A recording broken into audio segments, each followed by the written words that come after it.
함께 기도하겠습니다. 아버지 하나님 감사합니다. 오늘도 저희들은 우리 주님께서 허락해 주신 것들을 가지고, 우리 주님께서 보여주시고 들려주시는 말씀을 가지고 저희들은 오직 영원하신 아버지 하나님과 아버지 하나님께서 보내신 당신 그리스도 예수를 알아가는 복되고 참되고 거룩한 주의 백성이 되게 하시니 감사드립니다. 그 일을 신실하게 다 이루어내시고자 오늘도 저희들에게 선하신 우리 주님께서 찾아와 주셔서 우리들의 마음을 여시고 그 가운데서 하나님의 생명의 말씀이 떨어져서 하나님이 원하시는 종들로 다 결실되게 하실 줄로 믿습니다. 그 일을 오늘 이 하루라는 삶을 통하여 반드시 이루어갈 수 있도록 저희들에게 하나님의 영을 보내주시옵소서, 성령을 보내주시옵소서. 예수님의 이름으로 기도드립니다. 아멘. 자, 하나님 말씀 나눕니다. 오늘은 누가복음 9장 7절로 9절의 말씀입니다. 누가복음 9장 7절로 9절입니다. 분봉왕 헤롯이 이 모든 일을 듣고 심히 당황하니 이는 어떤 사람은 요한이 죽은 자 가운데서 살아났다고도 하며 또 어떤 사람은 엘리야가 나타났다고도 하며 또 어떤 사람은 옛 선지자 한 사람이 다시 살아났다고도 함이라. 헤롯이 이르되 요한은 내가 목을 베었거늘 이제 이런 일이 들리니 이 사람이 누군가 하며 그를 보고자 하더라. 아멘. 오늘 본문은 9장 1절부터 6절에서 우리 주님께서 하셨던 놀라운 일들과 그리고 그 주님을 따라 주님의 말씀을 의지하여 보냄을 받았던 12제자가 이 세상에 나가서 주 예수 그리스도의 복음을 전하는 그 모든 이야기가 9장 1절로 6절에 기록이 되어 있었죠. 그러다 보니 각처에 흩어져 사는 사람들이 예수님에 대한 이야기를, 예수님이 우리를 구원하시기 위해서 이 땅에 보내심을 받은 참 하나님의 아들이요 그리스도란 사실을 이들이 복음 가운데, 복음을 전하는 가운데 핵심적인 메시지로 그리스도 예수를 당연히 전했겠죠. 그러다 보니 예수님에 대한 이야기가, 예수님에 관한 이야기들이, 일들이 온 땅에 퍼져나가기 시작하게 되는 것입니다. 그 이야기를 많은 사람이 듣게 되는데 그 중에 오늘 본문 7절에서 9절에 어떤 한 왕이 등장하는데 그가 바로 갈릴리 지역을 통치하는 바로 분봉왕 헤롯이라는 사람이 있었어요. 그 사람도 이 예수님에 관한 이야기를, 그 모든 소문들을 드디어 듣게 된 사람이 됩니다. 그런데 그가 왕이다 보니 왕의 체신과 체면 때문에 그 예수님의 말씀을 듣고 예수님에 관한 이야기를 듣고 그 예수님 앞에 달려나와 예수님을 만나 영접하여 참 구주와 생명의 하나님의 말씀으로 그가 만났어야 했는데 그는 자기의 자존심과 체면과 뭐 등등의 여러 가지 이유 때문에 그렇게 하지 않았네요. 그리고 더 나아가서는 그가 또 어떤 사람이냐면 세례 요한을 잡아다가 옥에 가두고 결국은 그 목을 베어버렸던, 죽였던 그런 장본이기도 한 사람이 갈릴리 지역을 다스리고 있는 분봉왕, 바로 이 헤롯이라는 사람이 있었죠. 그러니 예수님에 관한 이야기를 들을 때 너무 신기하고 놀랍고 의아하고, 아 정말 그런 사람이 있나? 그럴 수 있는 건가? 물 위를 걸을 수도 있어. 죽은 자를 살려낼 수도 있어. 아니 혈루증을 앓는 여자가 아니 그 피가 끝이게 될 수도 있어. 이런 일을 다 행하는 저 사람은 도대체 누구야 하며 그 예수님에 대해서 궁금증은 계속 불리게 일어나긴 했지만, 그리고 그를 꼭 만나고 싶어하는 간절한 마음이 있었지만 스스로 그 주님을 자기의 영혼을 구원하시기 위해 오신 이 땅의 구원자라는 하나님의 아들로 만나려고 하는 사람은 아니었다라는 거예요. 그냥 궁금한 거였죠. 저 사람 누구야? 한번 보고는 싶네. 요즘에 굉장히 뜨는 사람인가 본데 이 지역이 아주 소문이 자자한데 저 사람 혹시 세례 요한처럼 나를 해할 수 있는 그런 사람은 아니야? 어떤 거야? 라고 하여 자기의 정적이 되지 않을까 하는 그런 궁금증, 그런 의아함, 그런 의혹들을 가지고 그냥 보고 싶어 하는 정도로 해서 확인해보고 저가 정말 나의 정치적인 정적이 될지 아니면은 그냥 무슨 랍비 정도의 율법을 가르치는 선생 정도가 될지, 나를 해야 할 자가 될지 아니면 내 편이 될지, 이런 차원에서 궁금하는 자. 지금도 이 시대에 이 헤롯과 같은 수많은 그리스도인이라고 하는 사람들이 있을 수 있습니다. 우리는 이런 말씀을 통해서 저와 여러분들의 현재 영적인 현주소가 어딘지를 잘 살펴보아야 하는 그런 메시지를 이 본문을 통해서 들어야만 하는 것입니다.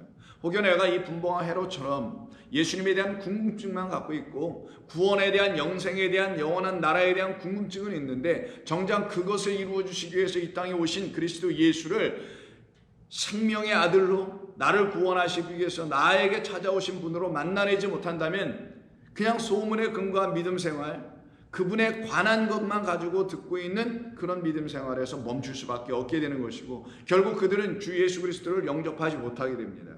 누구로? 본인들의 영원한 구세주로 영접을 할 수가 없고 만날 수가 없어요. 자기들을 구원하신 하나님이라는 것을 알게 되지 못하고요, 자기들의 영혼이 주님으로 말미암아 구원받음에 대한 확신을 갖게 되지 못하기 때문일 것입니다. 헤롯이라는 사람이 바로 그 같은 사람이었어요. 그래서 예수님에 관한 모든 이야기, 곧 복음, 그리고 하나님의 나라에 대한 이야기, 이 모든 일을 이루시기 위해서 이 땅에 오신 그리스도를 전파하는 사람들의 이야기를 통해서 이가 어떻게 반응을 하냐면 7절에서 심히 당황하였다라고 반응을 합니다. 이게 지금 당황할 일인가요? 그런 것은 아니어야 되는데 그렇게 되면 안 되는 것인데 이 사람은 왜 당황을 했을까요? 자, 한번 생각을 해보죠. 정말 하나님의 백성이 되기를 원하고 하나님의 말씀을 의지하여 그 말씀을 약속으로 기다리고 있는 사람들이 주 예수 그리스도가 이 땅에 오셔서 바로 저분이구나라는 걸 알게 된 그 사람들, 약속의 백성들, 약속의 말씀을 믿고 기다렸던 사람들은 주님에 대한 이야기와 주님을 만나게 될 때 당황할까요? 아니면 만나는 그 순간 엎드려 절하며 경배하며 감사하며 찬송하며 영광 돌릴까요? 분명하게 나눠지겠죠. 극명하게 이렇게 좌우로 분명히 나눠지게 됩니다. 바로 이 헤롯은 영광을 돌리는 사람이 아니라, 감사하는 사람이 아니라, 찬송이 있는 사람이 아니라 당황하는 사람이었다라는 거예요. 그 말은 다른 말로 하면은 하나님이 주신 약속의 말씀을 믿는 사람이 아니었다라는 거예요. 그는 유대인이기 때문에 유대 율법을 갖고 있는 사람이고 더군다나 정치적인 사람이니까 제사장들과 반목할 수가 없는 사람이거든요. 그들과 함께 잘 나라를 꾸려가야 되는 그런 사람이기 때문에 율법을 알고 있는 사람이었습니다. 그런데 문제는 뭐냐면 그에게 율법은 정치적인 도구로만 삼아져 있는 그 수준의 율법이었겠죠. 그 이상이 아니었던 것입니다. 그러니 그에게 하나님의 말씀이라는 건 자기의 삶을 이뤄내기 위한 도구와 방편밖에 되지 않았던 거죠. 이 땅에서 육이라는 생명을 보존하고 지키고 자기의 세력을 확장하고 자기의 자리를 굳건하게 하여 어떤 세력이 자기를 넘보지 못하도록 하게 하기 위한 그런 도구로 정도만 율법, 하나님의 말씀을 취하고 있었던 사람이었기 때문에 율법 안에 담아놓으신 하나님의 정작의 그 뜻, 거룩하신 뜻, 당신의 아들을 보내셔서 우리에게 당신의 생명의 영을 부어주실 것이라는 그 하나님의 약속을 그는 태무시했던 사람이고요. 그에겐 그게 필요하지도 않았던 것이고요. 그는 그런 것을 구하지도 아니했던 사람인 것이죠. 그러기에 예수님이 오셔서 이 땅에서 하시는 모든 일이 그에게 들려졌음에도 불구하고 그는 당황하는 그런 반응을 보일 수밖에 없었던 거예요. 이때 이가 당황했다라는 말에는 약간 좀 문맥적 상황에서 이해가 잘 안 될 수도 있습니다만은 본래 이 말에 그 사용된 당황하다는 헬라어가 디아포레오라는 단어인데요. 이건 아포레오라는 말에서 나옵니다. 이 아포레오는 어떤 것을 상실하다, 빼앗기다, 혹은 의심하다, 의혹하다, 믿지 못하다 이런 말이에요. 근데 디아가 붙어서 확실하게라는 걸 강조한 거거든요. 이 사람은 분명히 의심하고 있는 자, 분명히 확실하게 의혹하고 있는 자, 그래서 믿음이 없는 자, 믿지 못하는 자라는 의미를 갖고 있는 것이 이 헤롯에게 붙여진 그의 실체적인 사람, 그의 영혼의 모습이었던 거예요. 그 영혼을 당황한다는 이 말로 성경은 정리해놓고 있었던 겁니다. 그렇다면 성도는 당황하는 사람이 아니라 감사하고 기뻐하고 주를 찬양하는 사람들로 그들에게 있는 영적 모습이 다르게 표현되고 다르게 서술될 수 있지 않겠습니까? 그것이 바로 저와 여러분들의 모습이어야 되는 것이겠죠. 그런데 우리는 헤롯을 통해서 우리의 영적인 상태와 우리의 실존의 모습을 잘 들여다볼 수 있는 좋은 계기가 되고 좋은 말씀으로 취할 수 있어야 되는 것입니다. 그때 이가 당황한다고 되어 있는데 말씀 드릴 때 당황한다는 건 하나님이 하시는 일이 무엇인지를 믿지 못하고 알지 못하는 상태에서 하나님이 하시는 일을 보게 되면 그것을 놓고 당황하게 되고요. 그거를 믿지 못하게 되고 그렇게 일어나는 일들이 무슨 일인지를 깨달을 수가 없는 상태, 이 상태를 디아포레오라고 하는 거예요. 그래서 디아포레오라고 하는 것입니다. 자, 이 상태가 있었던 하나의 예를 들어든다면 하나님께서 요엘을 통해서 내가 내 남종과 여종에게 나의 영을 부어주겠다. 그래서 그들이 예언하며 꿈을 꾸며 등등 여러 가지 하게 될 것이다. 하나님 당신의 뜻을 들춰내게 되는 일을 하게 될 것이다. 그 일을 이루기 위해서 내가 내 남종과 여종들에게는 나의 영을 부어줘서 나의 말을 하게 되어 내 말로 말미암아 그 영이 부어져 그 영을 갖게 된 모든 사람들 안에서는 생명을 갖게 해주겠다. 그게 바로 영원한 생명이에요. 영이 주는 생명, 하나님 주는 생명, 말씀이 주는 생명입니다. 그러니 그 일이 일어나야 될 거 아니겠어요? 수없는 많은 사람들에게 일어나죠. 어떤 사람들에게? 하나님의 그 말씀을 약속, 나를 향하여 이루실 하나님의 약속이요, 그것은 내게 이루어질 것이니 하나님이 내게 주시려고 하시는 거룩한 선물이군요. 그래서 성령의 은사라는 선물을 받게 되는 사람들이 나오게 되겠죠. 그들을 믿음의 백성 하나님의 자녀라고 하는 것입니다. 이들은 당황하지도 의혹하지도 의심하지도 믿지 못하는 자들이 아니라 그것을 우리가 기다렸는데 그것이 내게 나 같은 무익한 종에게도 이루어졌네요. 이것을 받은 사람들을 누구라고 하냐? 은혜를 입은 자, 은혜를 알게 된 자들이라고 하는 거예요. 그래서 사도행전 2장에 보시면 마가의 다락방에 모여있던 바로 그 약속을 믿고 이성을 떠나지 말고 기다리라는 그 약속을 믿고, 왜? 아버지께서 너희들에게 성령을 보내주시기로 내가 구해놨으니 곧 보내주실 거니 너희들은 이성을 떠나지 말고 그곳에 가서 기도하고 있어라. 그게 바로 오순절의 역사였었죠. 오순절의 역사를 통하여서 그 절기 때 하나님의 영이 그들 가운데 임하게 되는 역사가 나타나게 됩니다. 그 일이 일어나가지고 어떻게 돼요?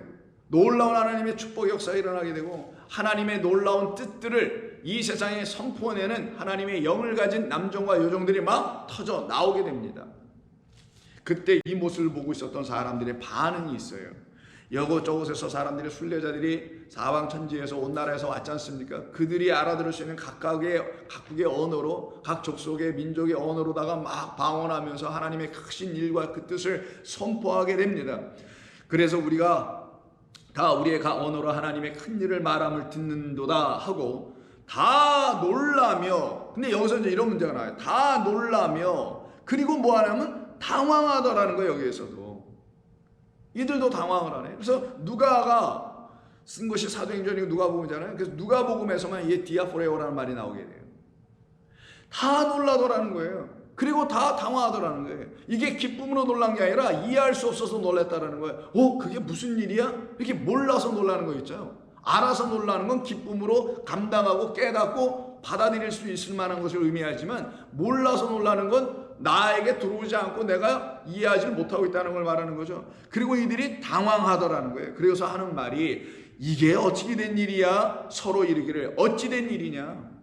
이게 어찌 된 일이라고 묻게 되네. 어찌 된 일이라고 물을 게 아니라 이들이 정말 약속을 믿고 기다렸던 사람들이라면은 어찌 된 일이 아니라 이 일은 반드시 일어나야 될 일이었네요 라고 감사했어야 될 사람들이었는데 그러질 못하고 있었던 거예요. 그래서 하나님의 큰 일이 이들에게 나타나지 않은 거예요. 그들이 어떤 사람들이 되냐? 당황하는 사람들이 됩니다. 그러나 하나님의 크고 놀라우신 그 뜻이 저와 여러분들에게 나타나면 여러분들의 삶에 일어날 당황할 일은 하나도 없게 되는 거예요. 어떤 어려움과 예상치 못한 큰 시련이 여러분 가운데 닥쳐온다 할지라도 당황하지 않게 되는 거예요. 거기에 붙잡히지 않게 되는 참된 믿음의 백성으로 세워집니다. 왜냐하면 여러분들이 하나님의 영으로 하나님을 믿게 되었기 때문에 의혹하거나 당황하거나 할 일이 아니기 때문이라는 걸 알게 되죠. 그래서 하나님의 크신 일을 알게 되는 사람들은 당황하는 게 아니라 하나님께 오히려 영광을 돌리는 사람들이 되죠. 더 나아가서 이 헤롯과 똑같이 이들도 어떻게 하냐? 이 예수님의 제자들, 하나님의 영을 갖고 이제 선포하고 있는, 하나의 나라의 복음을 선포하고 있는 이들을 조롱합니다. 이르기를 그들이 새 술에 취하였나 보다. 이렇게 얘기를 하고만 해요. 이러한 일들은 계속해서 일어나게 됩니다. 그런데도 이들 제자들은, 성령을 받은 하나님의 제자들, 하나님의 백성 그리스도의 제자들은 복음을 담대하게 전하죠. 그래서 2장, 3장, 4장, 5장이 쭉 복음을 예루살렘 안에서 그 성 안에서 전하게 되는 이야기로 기록되지 않습니까? 근데 그때 사도들을 이들이 그냥 놔두던 거예요. 사두개인과 바리새인들이 각각 자기들의 입장과 자기들의 신앙과 전통을 지켜내기 위해서, 사두개인들은 부활이 없다라고 주장한 사람들이 그 부활이 있다라고, 예수가 부활하셨다라고 하는 그들을 잡아다 죽여야 되겠죠. 그래서 사두개인들로 구성되어 있는 사내들이라는 그 유대의 최고의 법정 기구이고, 요즘 말로 하면 헌법재판소 같은 그런 곳에 70명이 모여있는 그곳으로 이들이 끌려 붙잡혀 갑니다. 그럼에도 그들은 담대히 주 예수 그리스도의 이름을 선포하죠. 7절, 4장 7절입니다. 사도들을 가운데 세우고 묻되 너희가 무슨 권세와 누구의 이름으로 이런 일을 행하였느냐? 이에 베드로가 성령이 충만하여 이르되 백성의 관리들과 장로들아, 만일 병자에게 행한 착한 일에 대하여 이 사람이 어떻게 구원을 받았느냐고 오늘 우리에게 질문한다면 너희와 모든 이스라엘 백성들은 알라. 너희가 십자가에 못 박고 하나님이 죽은 자 가운데서 살리신 나사렛 예수 그리스도의 이름으로 이 사람이 이와 같이 강건하며 건강하게 되어 너희 앞에 서게 된 것뿐이로다 라고 담대하게 얘기를 해요. 그랬더니 이들이 어떻게 할 말을 잃어버리네요. 뭐라고 답변할 것이 없어요. 왜냐하면 13절에 뭐라고 하냐면 그들이 베드로와 요한이 담대하게 말하는 보고 그들을 본래 학문이 없는 범인으로 알았다가 이상히 여기며 또 전에 예수와 함께 있었던 줄도 알게 되더라. 그래서 비난할 말이 없다고 14절에서 말하네요. 그래서 공회에서 나가라고 합니다. 그래서 이들을 내어보내긴 해요. 그런데 이렇게 내어보내다가 이들이 또다시 복음을 막 전하니까 더 이상 안 되겠다. 이들을 잡아서 감옥에 가두어 버리는 일이 벌어지게 됩니다. 감옥에 갇히네요. 5장 7절 대제사장이 그와 함께 있는 사람 즉 사두개인의 당파가 그 마음의 시기가 가득하여 일어나서 사도들을 잡아다가 옥에 가두었더니 주의 사자가 그날 밤에 옥에 갇혀있는 그들을 구원해내시기 위해서 밤에 옥문을 열고 그들을 끌어내어 이르기를 가라. 어디로? 도망가라가 아니에요.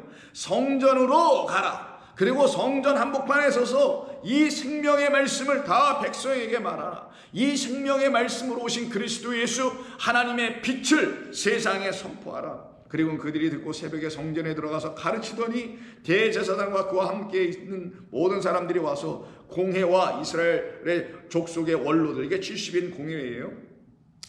다 모으고 사람을 옥에 보내어 사도들을 잡아오라고 하였으나 부하들이 가서 옥을 보니 사도들이 폭이 없네요. 그래서 사도들을 보지 못하고 빈손으로 돌아왔어요. 이르되 우리가 보니 옥은 든든하게 잠겨있고 지키는 사람들이 문에 서 있으되 문을 열고 본즉 그 안에는 한 사람도 없더이다. 그럼 나 도망갔다고 생각한 거 아니겠어요?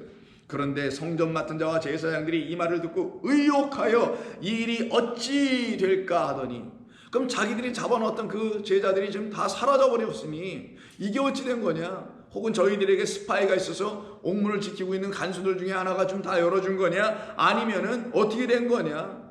이들이 전혀 알지 못하여 의혹을 했다고 되어 있어요. 의혹, 믿지 못하고 있더라. 아니 그런 일이 어떻게 일어나? 우리가 꽁꽁장어라고 우리의 사람들을 심어놓고 철통같이 지키고 있었던 그 밤에 아니 이 사람들이 전부 다 어디 가버렸다는 거야? 그리고 옥문이 열려 있어야지 왜 또 옥문은 왜 또 닫혀 있다라는 거야? 무슨 말이야?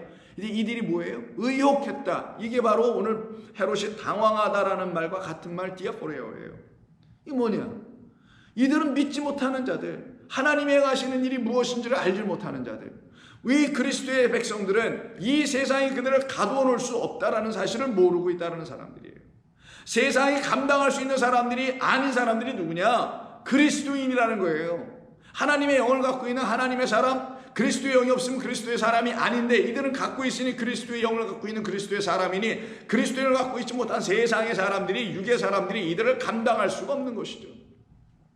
그 말은 이들을 가둘 수가 없다라는 거예요. 이들을 가둬 죽이긴 할 수 있겠죠. 육을 죽이고 그 입을 틀어막을 수 있을지 모르지만 그들 안에 있는 영은 멸망당하지 않는 것이죠. 갇혀질 수 없는 것이죠. 생명과 은혜와 진리의 말씀인 그리스도는 그들을 통하여 또 누군가에게 전해주고 또 누군가에게 전해주는, 그래서 그 바톤이 계속 전해지게 되는, 그래서 갇혀질 수가 없는 거예요.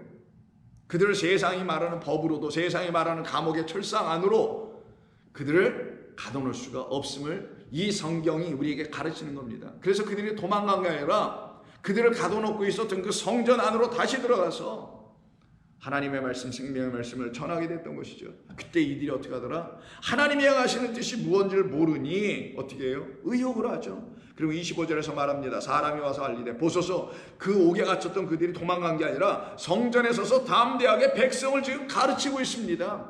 백성을 가르칠 자들은 당신들 아니었어요? 근데 왜 당신들이 여기 있는 거고 옥에 갇힌 사람들은 왜 저기 가서 가르치는 거예요? 그럼 진짜 옥에 갇힌 사람들이 누구라는 거예요? 진짜 풀려난 사람들은 누구라는 걸 말해주는 것이죠. 정작 옥에, 지옥의 문의 안으로 갇혀있는 자들은 이 사두개인이요 제사장들이었던 것이고 이들은 하나님의 백성들에게 하나님의 말씀을 가르칠 수 있는 자격이 전혀 없는 자, 천국의 문은 닫아놓고 지옥으로 끌고 가는 자들이라는 것을 말해주는 것이고, 오히려 그들이 만들어놓은 지옥이라는 것에서는 하나님의 영을 갖고 있는 백성들은 갇힐 수가 없기 때문에, 왜? 그들에게 더 이상 둘째 사망이 있지 아니하게 하는 생명의 부활로 부활한 첫째 열매 되신 그리스도 예수와 함께 다시 부활하 살아난 사람들이기 때문에 그들에게는 더 이상의 사망으로 들어갈 문도 지옥도 있지 않기 때문인 거예요.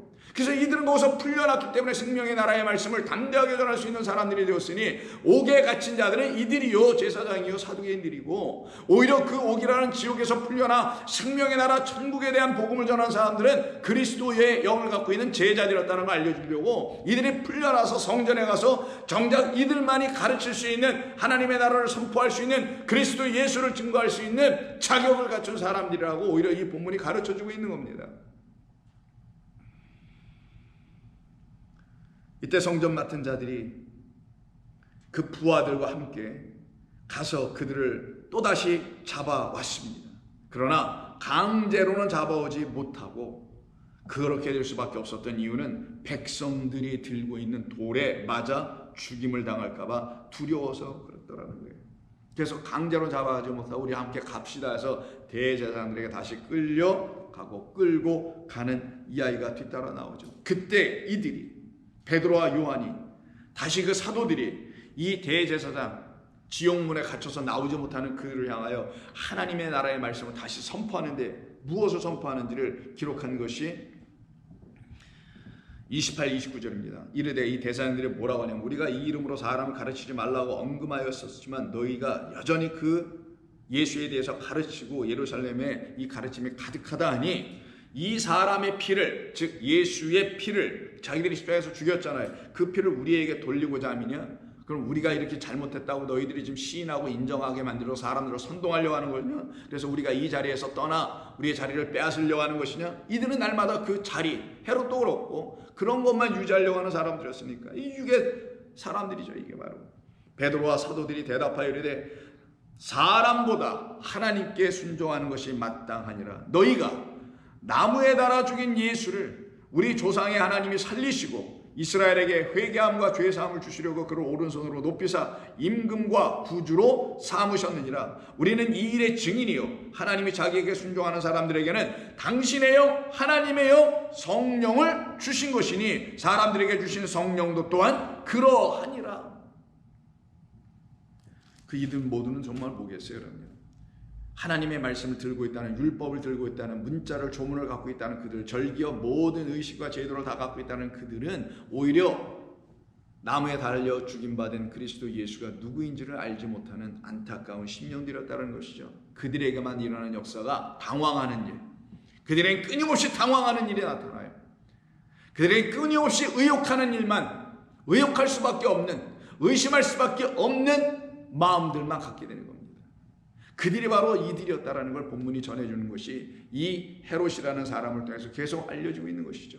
더 나아가서 10장에 보면은 가이사라에 있었던 고넬료라는 이탈리아의 백부장이 하나님의 성령의 도우심을 받고 환상 가운데서 지금 요빠 지역에 있는 베드로를 모셔와서 그로 말미암아 하나님의 나라의 복음을 듣게 해주려고 하는 일을 하나님이 쭉 준비해 놓으십니다. 그때 요빠에 있었던 베드로가 정오쯤에 시장하여 집에 올라서 잠깐 기도하고 있는 가운데 꿈속에서 환상을 봅니다. 그때가 제6시더라 정오였죠.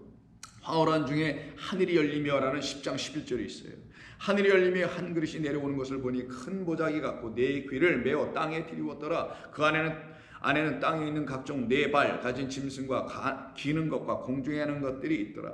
또 소리가 있으되 베드로야 일어나 잡아 먹어라 하거늘 베드로가 이르되 주여 그럴 수 없나이다. 속되고 깨끗하지 아니한 것을 내가 결코 먹지 아니하였나이다 한데, 이게 율법으로 근거하여 생각하는 모든 이해들이죠. 이 율법적 개념, 율법적 관념에서 알고 갖게 된 하나님에 대한 지식이에요. 말씀에 대한 지식이에요. 베드로가 아직 이 수준에 있었다라는 거예요. 완전히 깨끗하여지지 못했다는 걸 말합니다.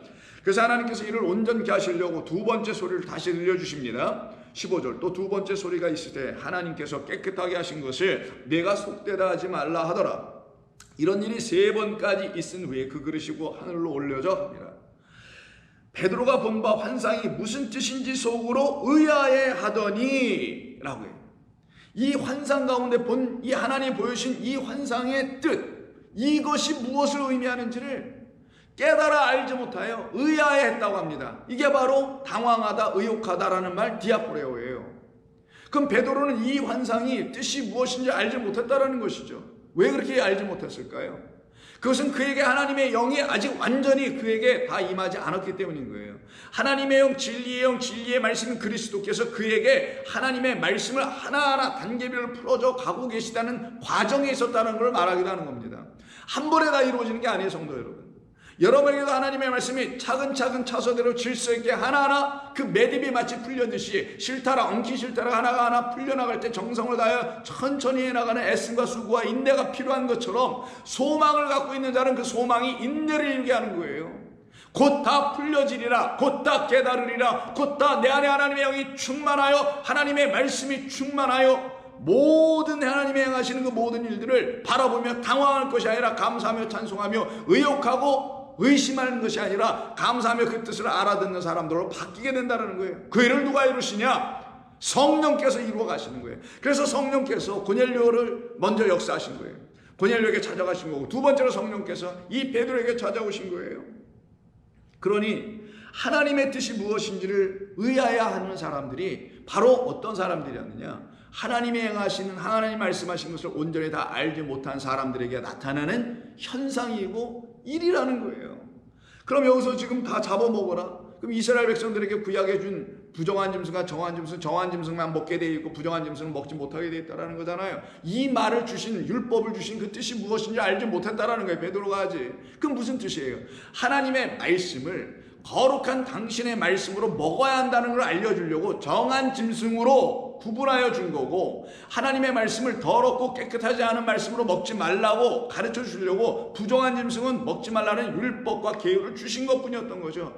그러나 하나님의 말씀은 모두가 거룩하고 깨끗하니 이 말씀을 거룩하고 깨끗하게 만들어 다시 우리에게 주시게 될 십자가에 못 박히신 그리스도 예수로 말미암아 물피 성령으로 깨끗하여진 그 말씀으로 다시 하나님의 모든 율법을 취할 때는, 아, 이게 동물을 먹고 안 먹고 짐승을 먹고 안 먹고 어떤 건 부정한 거 어떤 건 깨끗한 거니 이런 걸 말한 게 아니라 하나님의 모든 말씀을 놓고 부정한 것으로 취하지 말라. 너의 인간의 생각, 육으로 사람의 판단으로 이 말씀을 들여다보지 말라. 그때 이 말씀은 너희들에게 부정한 말이 돼, 거룩하지 못하게 하는 말이 돼. 내가 거룩하니 너희도 거룩하게 된다는 이 약속이 너희들에게 이루어지지 않게 되지. 그래서 그 약속 언약을 완전케 할 나의 아들 그리스도를 언약의 피로 너희들 가운데 뿌려지게 하려고 했던 것이야. 그래서 그 피의 뿌림을 받은 양의 피로 문설주가 발려진 자들만 그 어둠에서 나와 세상 나라 애굽에서 나와 홍해를 넘어 아버지의 영원한 나라로 들어가게 되는 것이지. 이것이 지금 이루어지지 않고 있는 사람이 지금 베드로였다라는 거예요. 하나님의 말씀이 이에게 완전히 다 이루어지지 않고 있었던 거예요. 그래서 이들은 어떻게 합니까? 유대인과 이방인을 나누게 됐던 거예요. 유대인은 거룩하고 깨끗한 음식을 먹고 하나님의 율법을 지키고 선민이니 그리고 성민이니 하는 이런 관념과 이런 개념을 율법을 통하여 잘못 갖고 있었던 거예요. 그래서 이방인 누구, 가이사랴에 있었던 이탈리아 백부장인 이 고넬료를 만나러 갈 수가 없었던 사람이었거든요. 같은 식탁에서 어울려서 먹을 수도 없는 사람이라고 그들이 이해할 수 있었던 것이죠. 이 아이가 갈라디아서 1장에도 나오지 않습니까? 똑같은 이야기가, 베드로가 그때 같이 이방인과 식사하다가 유대 땅 베들레 예루살렘에서 그 율법주의자들이 올라오니 방문하니 그 자리에서 뻘떡 일어나서 내가 언제 당신과 함께 먹었나고 먹지 않았다고 쉬쉬 하고 그 자리를 떠나고 있었던 그 모습을 보았던 사도 바울이 베드로를 책망하지 않았습니까?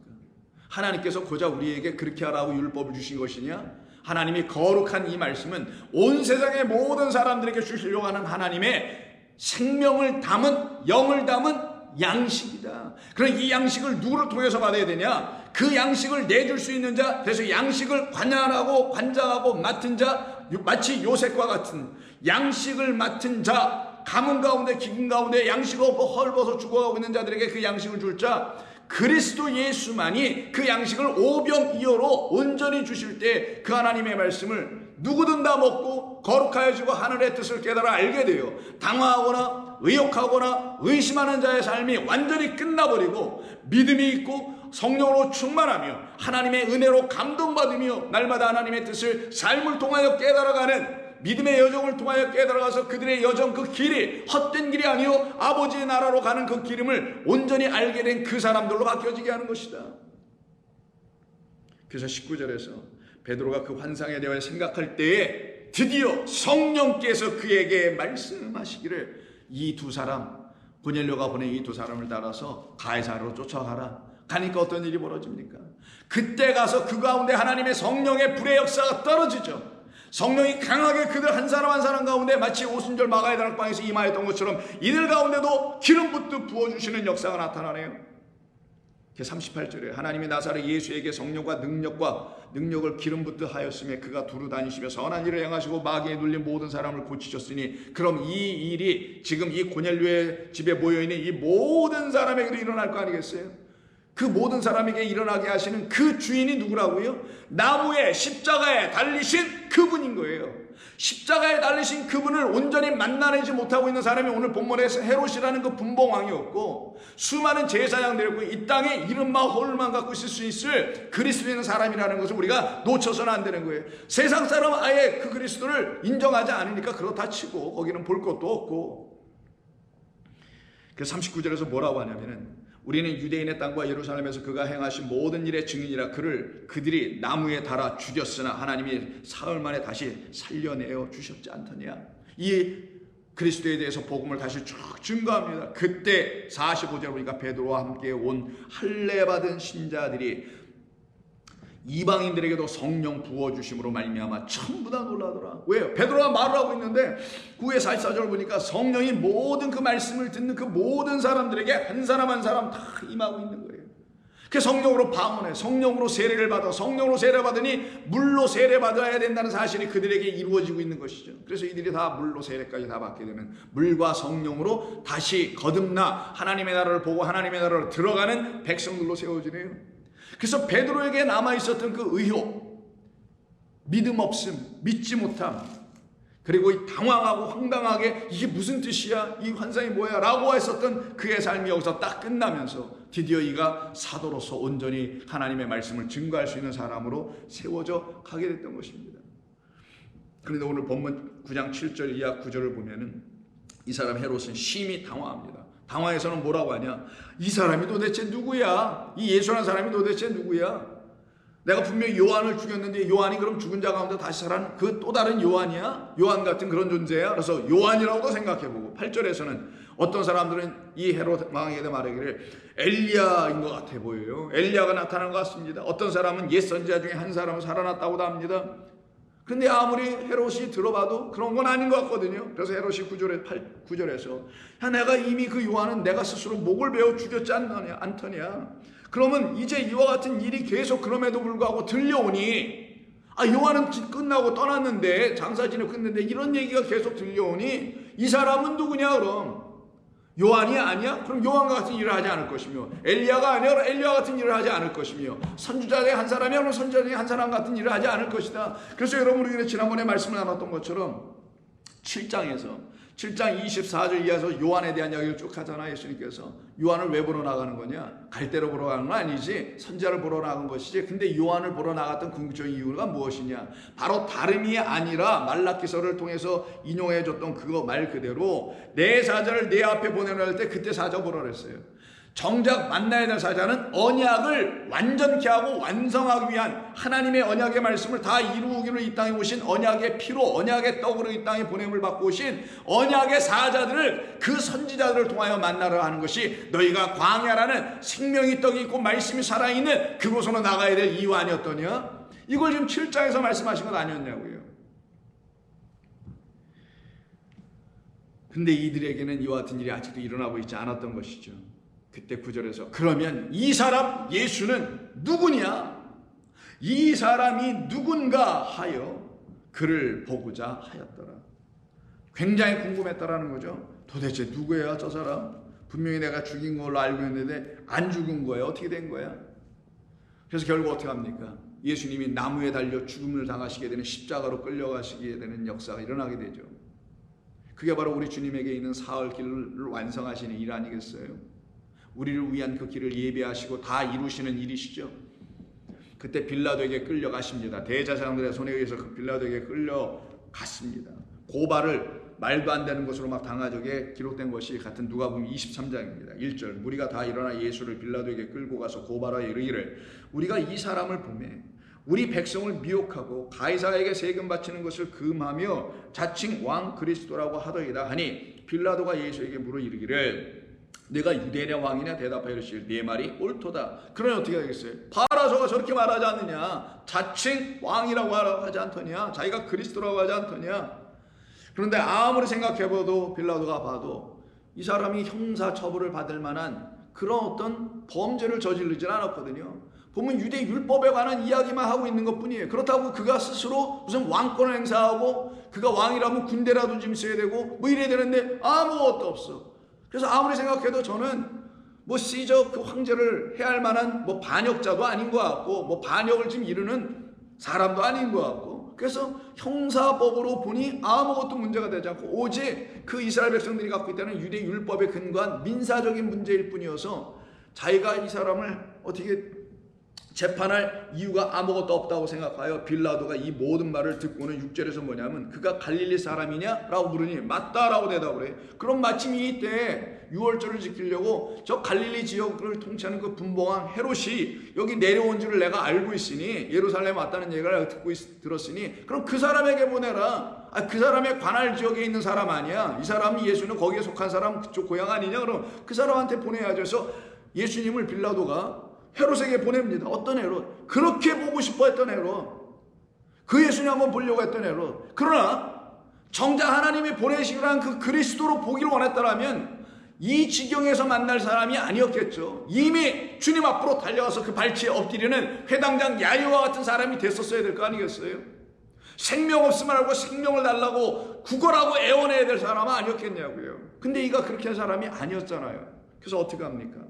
헤롯에 관할에 속한 줄 알고 헤롯에게 보내니 그때 헤롯이 예루살렘에 있더라. 헤롯이 예수를 보고 매우 기뻐하더라. 왜? 얼마나 보고 싶었는지. 야 정말 나 기다렸다라는 거죠. 내가 먼저 갈 수는 없었고 뭐 내가 당신을 믿지도 않을 뿐만 아니라 체면도 있고 뭐 내가 왕이 너한테 뭐하러 가. 거지 같은 너한테. 그래서 안 간 거예요. 근데 이렇게 제 발로 찾아오듯이 마치 빌라도가 보내줬으니 이게 뭐 천운이라 생각하고 매우 기뻐한 거예요. 왜 그런 거냐로 설명을 해요. 이는 이렇게 한 이유는 그의 소문을 일찍이 들었으므로 보고자 한지 오래되었고 또한 무엇이나 어떤 것이나 아니면은 이적 행하심을 좀 보여줄까 볼 수 있을까 하고 그런 것을 바랐기 때문이라. 그럼 이 사람은 어떤 사람이라는 거예요? 예수님을 정작 만나고 싶었던 게 아니라 그 소문을 통해 보니까 뭐 물 위를 걸었니 죽은 자를 살려내 중풍병자를 고쳤니 뭐 문둥병 환자를 고쳤니 하는 수많은 이적 기적이라고 생각하는 그런 것들이었겠죠. 이 헤롯에게는 그런 기적을 일으키는 그런 나타나는 것. 그래서 표적. 이 표적을 그렇게 이해하고 그런 기적을 기다린다.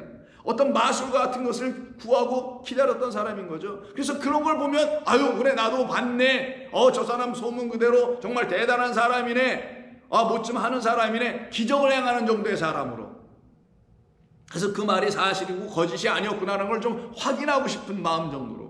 그리스도께서 우리에게 주시려고 하는 요나의 표적인데 그 표적은 구하지 아니하고 삶에서 사람들에게 초자연적인 역사와 현상이 나타나는 그런 기적을 일으켜주는 그래서 사람들의 눈과 귀와 마음을 다 멀게 만들어버리는 어둡게 하는 그런 기적을 일으켜주는 사람으로 찾고 있었다라는 거예요. 그게 땅의 그리스도 세상의 영 거짓 예수 거짓 복음이라는 겁니다. 그런 거라고 하고 있는 자였어요. 그리고 이 사람이 유대인이네. 그럼 유대인은 뭘 구한다고요? 표적이라고 하는 사람이었죠. 역시 그 표적을 통하여 하나님을 믿어보겠다. 표적만 주시면 하나님을 만나보겠다. 그래서 우리에게도 어떤 표적을 달라고 할 때 예수님께서 말씀드린 대로 너희들이 바라고 기대할 표적은 요나의 표적, 요나의 죽음, 그 죽음을 통하여 너희들에게 들춰줘야 될 생명에 대한 이야기가 너희들에게 표적으로 나타나야 되는 것. 이 일을 내가 이루러 왔다. 너희들이 나에게 구하고 나로부터 만나야 되고 나로부터 보아야 할 표적은 기적이 아니고 마술도 아니고 초자연적인 현상과 어떤 역사, 초능력 같은 그런 것이 아니라 하나님이 이 땅에 너희들을 위하여 나를 통해서 행하시려고 하시는 그 표적을 뜻을 봐야지. 그리고 이 9절에 보니까 헤롯이 이것저것으로 계속 물어요. 이것도 해봤냐 저것도 해봤냐 네가 정말 사실이냐 그래서 여러 말로 물으나 예수님은 아무 대답도 하지 아니하시더라. 왜? 그가 말하는 게 진리를 구하려고 하는 게 아니었잖아요. 그를 예수님을 생명의 하나님의 아들로 만나려고 하는 그런 마음으로 물은 게 아니었잖아요. 말씀이 궁금해서 정말 물은 게 아니었잖아요. 하나님의 나라가 무엇인지 알길 원해서 물은 자가 아니었잖아요. 진리를 알고자, 생명의 말씀인 그리스도가 누구신지를 알고자, 왜 그가 십자가에서 못 박혀 이렇게 죽임당할 수 있는 이 자리까지 올 수밖에 없게 됐는지를, 그런 걸 듣고자 만약에 이것저것으로 물었다라면 예수님이 왜 대답을 안 해주시겠어요? 마찬가지로 여러분께서 믿음 생활하는 그 과정에 그런 것으로 물으신다면 예수님 당신은 나에게 누구이십니까? 당신이 십자가 지신 그 십자가는 의미가 무엇입니까? 이런 모든 걸 하나하나 묻게 된다면 왜 예수님께서 하나님의 영으로 여러분에게 찾아오셔서 왜 대답하여 가르쳐 진리를 알게 하지 아니하시겠는가? 그거를 못 듣고 있으니 이가 당황하는 거고요. 그게 안 들려지니 의욕하고 미혹하고 의심할 수밖에 없게 되는 사람으로 떨어지게 되는 거예요. 계속. 그러나 우리는 그런 사람들이 아닙니다. 우리는 그럴 수 없는 사람들이죠. 헤롯이 더 나아가서 제사장들과 더불어서 서기관들이 힘써 이 예수님을 계속 여기 쫓아와가지고 이 헤롯에게까지 쫓아와서 고발을 하게 되니, 헤롯이 정치적인 사람, 정치로 민감한 사람 아니에요? 정치 구단 아닙니까? 그래서 헤롯이 그 군인들과 함께 예수를 더불어 업신여기며 희롱하며 빛난 옷, 이게 자색 옷인데 왕들이 입는 옷을 말합니다. 그 옷을 입히며 빌라도에게 다시 보냈다라는 건 뭐겠어요? 자기도 이 사람에게서, 이 예수님에게서 어떤 법적인 것을 어긴 어떤 범죄의 어떤 내용을 갖고 있는 것은 전혀 발견하지 못했다라는 걸 말하는 어떤 암시를 담은 것이죠. 그래서 그것을 알려주는 것이 그 아래 15절에 헤롯이 또한 그렇게 하여 예수를 우리에게 도로 보내었다라고 빌라도가 다시 얘기해요. 보라, 이렇게 헤롯도 보내주게 된 것을 한번 봐라. 그것은 바로 이런 뜻 때문 아니었느냐? 그가 행한 일에는 죽일 만한 일이 없기 때문에 그도 놓아준 거니 이 사람을 놓아주는 것이 마땅하지 않느냐 했더니 사람들이, 제사장과 유대인들이, 표적을 구하는 이들이 막 소리를 질러요. 당황한 자들이니까 더 소리 질러요. 여러분 당황하고 겁에 질리고 무서움에 공포에 빠질수록 더 소리 지르잖아요. 개들도 두려우면 더 지저대는 것처럼 마찬가지 아니겠어요? 그래서 이렇게 지저대고 소리 지르는 자들, 당황하고 의욕 가운데 빠져있고 믿지 못하고 하나님의 뜻이 뭔지를 모르는 자들은 이런 모습으로 계속 나타날 수밖에 없게 되는 것이죠. 그들을 놓고 누구라 하냐? 그리스도 예수님이 누구신지를 모르는 자들이라고 하는 거예요. 그래서 8절 9절에서 오늘 본문 보면 이 사람이 누구냐? 요한이냐? 엘리야냐? 예선자 한 사람이냐? 도대체 이 사람이 누구야? 라고 계속 모르고 있으니 계속 묻기만 하고 있는 거예요. 그럼 묻고 온전히 답을 가져야 되는데 그냥 묻고 있다가는 교회가 그냥 가르쳐주는, 예수님 하나님의 아들이시오 그리스도라고 하냐, 그 타이틀로 예수님은 그냥 취해버리고 만다라면 그 사람들 또한 예수님이 누군지 모르면서 그냥 그 말만, 예수님의 이름을 그렇게 표현한 그런 표현구만 취하여 그걸 마치 자기가 뭘 깨달아 알아듣게 된 어떤 진리를 담은 이름으로, 그래서 예수의 이름 외에는 나를 구원할 다른 이름이 없다고 하는 그런 이름으로 그들에겐 다가오고 찾아오고 역사되지 아니하고 그냥 교회와 전통이 가르쳐주는데 예수님 그리스도시래, 하나님의 아들이래, 구세주래, 구원자래, 이렇게만 알고 있는 이 시대의 그리스도인들과 이 질문을 던지고 있는 이 헤롯과 뭐가 크게 차이가 있냐고요. 그런데 이 질문을 예수님께서 직접 던져버립니다. 헤롯이 던졌잖아요. 이제는 직접 당신이 던지는 게 같은 9장 18절 이하에 나와 있어요. 예수께서 따로 기도하실 때 제자들이 주와 함께 있더니 물어 이르기를 무리가 나를 누구라고 하더냐? 물으니 대답하여 말하기를 세례 요한이라, 더러는 엘리야라, 더러는 옛 선지자의 한 사람이라. 똑같이 대답하네요. 헤롯이 자기의 부하들에게, 신하들에게 물었을 때 그들이 대답하는 거나, 예수님을 쫓아와서 그 무리들, 예수님을 만나보겠다는 그 무리들에게 똑같이 물어봤어요. 그럼 이때의 무리들과 이 헤롯과 함께 했던 무리들은 사람들은 다르고 공간적으로 다르고 생활은 다르고 서로 모르는 사람이 있을 줄 모르지만 결국은 같은 허접한 영혼들이었다는 걸 말하는 거잖아요. 하나님의 영이 있지 아니하는 영혼들이었다는 걸 말하는 거 아니겠어요? 이렇게만 대답을 하네. 그때 예수님께서 그러면 너희들, 나의 제자들, 너희들, 이 제자들이 누구예요? 9장 1절부터 6절에 하나님의 영으로 복음을 가지고 증거하여 하나님의 나라를 선포하여 그리스도 예수로 말미암는 영원한 나라가 있습니다라는 걸 선포했던 그 제자들 아닙니까? 그들에게 물을 때 그들이 대답을 하네요. 너희는 나를 누구라고 하느냐 할 때 베드로가 대답하여 이르기를 당신은 하나님의 그리스도이십니다라고 딱 대답을 해요. 당신은 하나님께서 기름 부어 보내신 하나님의 아들, 하나님의 종입니다 라고 딱 대답을 해버린 거예요.